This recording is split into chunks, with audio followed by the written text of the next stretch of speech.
Good morning વિદ્યાર્થી મિત્રો. આજે આપણે unit 5 me to me and my ફેમિલીના meanings, MCQs and question answer જોઈએ.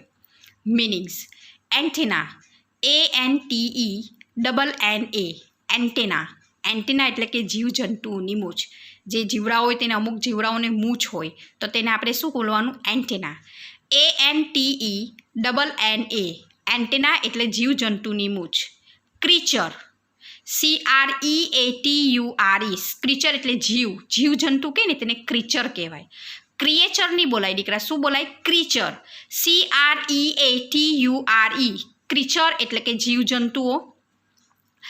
ફિલર, FEELER, ફિલર એટલે જંતુઓની સ્પર્શેન્દ્રિય. બરાબર, સ્પર્શ કરીને આગળ વધે. કીડીઓ કેમ સ્પર્શ કરીને આગળ વધે એટલે ફિલર કહેવાય. FEELER, ફિલર એટલે કે જંતુઓની સ્પર્શેન્દ્રિય. નર્સરી, NURSERY, નર્સરી એટલે બચ્ચાની સંભાળ રાખવાની જગ્યા, એને નર્સરી કહે. NURSERY, નર્સરી એટલે કે બચ્ચાની સંભાળ રાખવાની જગ્યા. ટુ ફેચ, જઈને લઈ આવવું. FETCH, ટુ ફેચ એટલે જઈને લઈ આવવું. સેપરેટ, SEPARATE, સેપરેટ એટલે અલગ. To hatch eggs, HATCH, EGGS, to hatch eggs એટલે ઈંડા સેવવા. FLOWER, BED, bed, flower bed, flower bed એટલે ફૂલનો ક્યારો. FLOWER, BED, bed, flower bed એટલે ફૂલનો ક્યારો. Storehouse, STOREHOUSE, storehouse એટલે વખાર ભંડાર. આપણા ઘરમાં પણ સ્ટોર હાઉસ હોય, તમને ખબર જ છે, આપણે સ્ટોર રૂમ કહીએ એને, બરાબર ને? Store house, STOREHOUSE, storehouse એટલે વખાર ભંડાર. ટુ સર્ચ ફોર એટલે ની શોધ કરવી. SEARCHFOR, ટુ સર્ચ ફોર એટલે કે ની શોધ કરવી. ટુ લે એગ્સ એટલે ઈંડા મૂકવા. ટુ ફાઇન્ડ આઉટ એટલે કે શોધી કાઢવું. ટુ ટેક કેર એટલે ની સંભાળ લેવી. અને એપ્રન, ટેક કેર એટલે ની સંભાળ લેવી. અને એપ્રન, APRON, એપ્રન એટલે કે ઉપવસ્ત્ર. બરાબર, ખ્યાલ આવી ગયો ને બાળકો? ચાલો આપણે ફરીથી જોઈએ મિનિંગ્સ. એન્ટેના એટલે જીવજંતુની મૂછ. ક્રીચર એટલે કે જીવજંતુ. ફિલર, જંતુઓની સ્પર્શેન્દ્રિય. નર્સરી, બચ્ચાની સંભાળ રાખવાની જગ્યા. ટુ ફેચ, જઈને લઈ આવવું. સેપરેટ, અલગ. ટુ હેચ એગ્સ એટલે ઈંડા સેવવા. ફ્લાવર બેડ એટલે ફૂલનો ક્યારો. સ્ટોર હાઉસ, વખાર ભંડાર. ટુ સર્ચ ફોર એટલે ની શોધ કરવી. ટુ લે એગ્સ એટલે ઈંડા મૂકવા. ટુ ફાઇન્ડ આઉટ એટલે શોધી કાઢવું. ટુ ટેક કેર એટલે ની સંભાળ રાખી. અને એપ્રન, એપ્રન એટલે ઉપવસ્ત્ર. તમારી મમ્મી જ્યારે કિચનમાં રસોઈ કરે ત્યારે એપ્રન પહેરે ને, ઇટ ઇઝ કોલ્ડ ઉપવસ્ત્ર. ઓકે, ચાલો હવે આપણે જોઈએ choose the correct option. An ant is a ખાલી જગ્યા ક્રીચર. બરાબર, લેઝી, હાર્ડવર્કિંગ, ડમ કે ડીગ? તો શું આવશે બાળકો? હાર્ડવર્કિંગ. ખૂબ મહેનતું છે, મહેનત કરવામાં માને છે. An ant is a hardworking creature. Which word in the passage means a line? બરાબર ને? Row, ROW, row. Which word in the passage means a line? Row, ROW, row. Food is kept in dash. Food શેમાં રાખવામાં આવે છે? પેસેજમાં રાખવામાં આવે છે. Store હાઉસમાં, એન્ડ હિલ્સમાં કે નર્સરીમાં? તો સ્ટોર હાઉસમાં.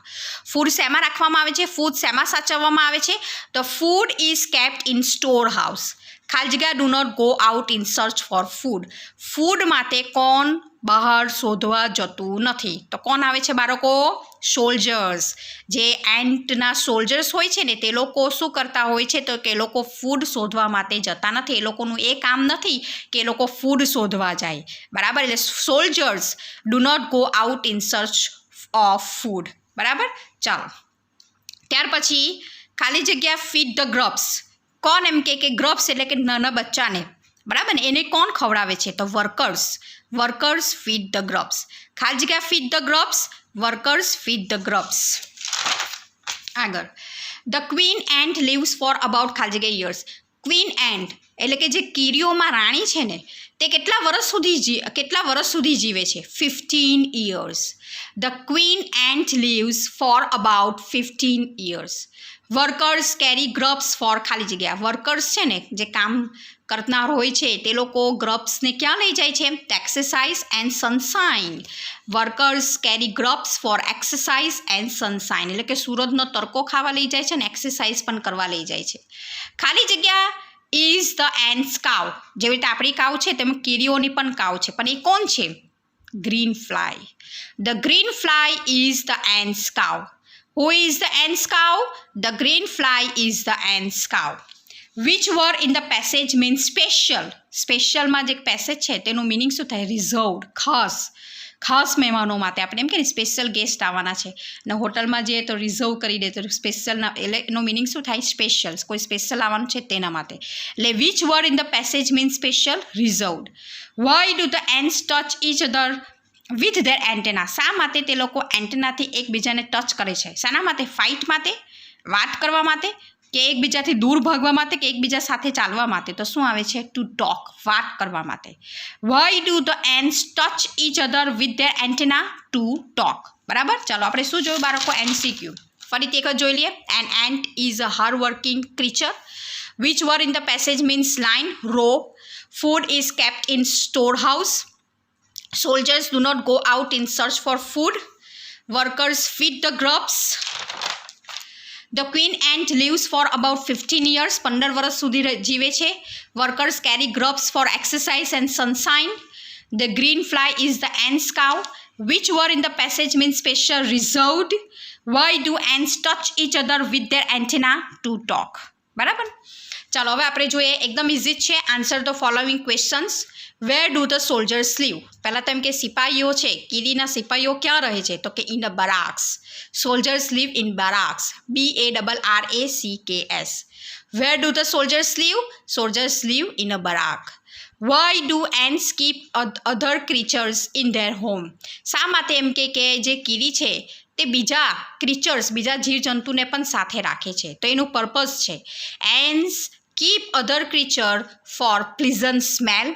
બરાબર. અમુક જીવજંતુઓની સ્મેલ બહુ ફાઇન આવતી હોય છે એટલે એના માટે. એઝ અ પેટ્સ તરીકે, પાલતુ પ્રાણી તરીકે રાખે છે. ઓર અથવા તો કે ટુ ગીવ સ્વીટ જ્યુસ. અમુક લોકો શું આપે છે? સ્વીટ જ્યુસ આપે છે કે જે લોકોને ખાવામાં કામ આવે. બરાબર. Ants keep other creatures for pleasant smell as pets to give sweet juice. Are there pets in the ant hill? શું એમ કે એન્ટ હિલમાં એમ કે પેટ્સ રહે છે? Yes, there are pets in the ant hill. What do the workers do? ચલો હવે જે કામદાર છે, કામ કરનારી કીડીઓ છે, બરાબર, તે લોકો શું કરે છે? The workers search and fetch food into the ant hill. એનું બે કામ છે. એક તો ખાવાનું શોધીને પણ લાવવાનું અને એને એન્ટ હિલ સુધી એટલે કે પોતાના ઘર સુધી એને પકડીને લઈ પણ આવવાનું. બરાબર. એટલે what do the workers do? The workers search and fetch food into the ant hill. Who feeds and cleans the grubs? બરાબર. આ ગ્રબ્સને કોણ ચોખ્ખા રાખે છે, એને ખવડાવે છે? Workers feed and cleans the grubs. બરાબર. Who feeds and cleans the grubs? Workers feed and cleans the grub. Which creatures live in a ant hill? કયા કયા પ્રાણીઓ રહે છે? તો કે beetles, small ants and green flies lives in an ant hill. બરાબર ને? આ લોકો રહે છે. Which creature live in a ant hill? Beetle, small ants and green fly live in an ant hill. What are the young ants called? Young ants called grubs. બરાબર ને? જે તાજું જન્મેલી કીડી હોય ને, બરાબર, કે જે ઈયર જેવી હોય છે. બરાબર. એનો શેપ કોના જેવો હોય છે? ઈયર જેવો હોય છે, કે જેને ગ્રબ્સ કહેવામાં આવેલે. એને શું કહે છે? What are the young ants called? The young ants called grubs. Who guards the grub? હવે આ જે ગ્રબ છે તેને કોણ સાચવે છે? કોણ એની રક્ષા કરે છે? The soldiers. The soldiers guard the grubs. બરાબર. Who guards the grub? The soldiers guard the grubs. Where do soldiers live? Soldier ક્યાં રહે છે? તો કે soldiers live in a barracks. How do the ants pass messages? The ants use their feelers to pass messages. બરાબર. How do the ants pass messages? The ants use their feelers to pass messages. એ લોકો feelers, સ્પર્શેન્દ્રિયોને touch કરીને એકબીજા સાથે message pass કરે છે. બરાબર. ચાલો હવે આપણે શું જોવાના બાળકો? True or false. Ants can't talk. બરાબર. એન્ડ્સ કાન ટોક, વાત ખોટી છે, ફોલ્સ. એન્ડ્સ કેન ટોક, એ લોકો વાત કરે છે, એ લોકો એકબીજાને ટચ કરે, એ લોકોની સ્પર્શેન્દ્રિયને ટચ કરે ને ટચ કરીને એ લોકો વાત કરે, એટલે એન્ડ્સ કાન ટોક આવે તો શું લખવાનું બાળકો? ફોલ્સ. બરાબર. ફરીથી, ants can talk, false. Each ant hill has many rooms. Each ant hill has many rooms, એ લોકો જે કીડીઓનું દર હોય છે એની અંદર ઘણા બધા રૂમ હોય છે, સાચી વાત છે? Yes, true. Each ant hill has many rooms too. The green fly is ants enemy. હવે આ જે ગ્રીન ફ્લાય છે તે કીડીઓની દુશ્મન છે? એનિમી એટલે દુશ્મન. દુશ્મન છે? ના. The green fly is the ants enemy. False. Soldiers go out for searching food. No, false. Workers go out for searching food. Soldier તો બચ્ચાઓને શું કરે છે? ગાર્ડ કરે છે. Soldiers go out for searching food. False. Ants touch their feelers and pass messages is true. બરાબર. ચાલો બાળકો, આજે આપણે શું જોયું? તો કે આજે આપણે યુનિટ 5ના મી એન્ડ માય ફેમિલીની અંદર આપણે શું જોયું છે? તો કે મિનિંગ્સ, MCQs, ક્વેશ્ચન આન્સર અને ટ્રુ ઓર ફોલ્સ જોયા છે કે જે તમારે નોટબુકમાં કમ્પલસરી લખવાના રહેશે. Thank you.